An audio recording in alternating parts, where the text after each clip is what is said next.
ఒక కేసులోని విషయం ఏంటి అనంటే, ఒక వ్యక్తి తనకు డబ్బులు అవసరం ఉన్నాయని చెప్పి తనకు తెలిసిన ఒక వ్యక్తి వద్ద అప్పు తీసుకున్నాడు. అప్పిచ్చిన వ్యక్తి ఏం చేశాడు అనంటే, అప్పు ఇచ్చినందుకు గాను అతని పేరు మీద ఉన్నటువంటి భూమిని మార్టిగేజ్ చేసుకోకుండా డైరెక్ట్ గా సేల్ డీడ్ చేసుకుని అప్పిచ్చేసినాడు. అప్పు తీసుకున్న వ్యక్తి కొన్ని రోజుల తర్వాత మరణించినాడు. ఇతనిచ్చిన అప్పు చాలా తక్కువ, కానీ ప్రాపర్టీ వాల్యూ కోట్లలో ఉంది. సేల్ డీడ్ అంటే అప్పు తీసుకున్న వ్యక్తి మరణించిన తర్వాత అతని యొక్క భార్య, పిల్లలు ఆ సేల్ డీడ్ ని క్యాన్సిల్ చేయాలని తిరుగుతా ఉన్నారు.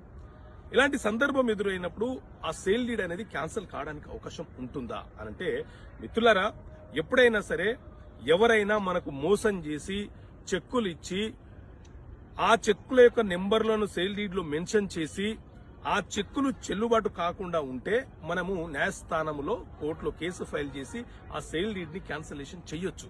కానీ తండ్రి సేల్ డీడ్ చేసిన తర్వాత అతని యొక్క భార్య, పిల్లలు ఆ సేల్ డీడ్ చెల్లదు, చెల్లుబాటు కాదు అని చెప్పి కేసు వేసి ఆ సేల్ డీడ్ ని క్యాన్సిలేషన్ చేయడానికి అవకాశం ఉండదు. మరి ఇలాంటి అవకాశమే ఉంటే భూమి మీద ప్రతి ఒక్కరూ అమ్మేస్తారు, అతని పిల్లలు అది క్యాన్సిలేషన్ చేయమని న్యాయస్థానంలో కేసు వేస్తారు. కాబట్టి అలాంటి వెసులుబాటు అనేది ఉండదు. నిజంగా వాళ్ళు మోసం చేసి మన దగ్గర సేల్ డీడ్ చేసుకుంటే విత్ ఇన్ 3 years లోపే మనము కేసు ఫైల్ చేసుకోవాలి.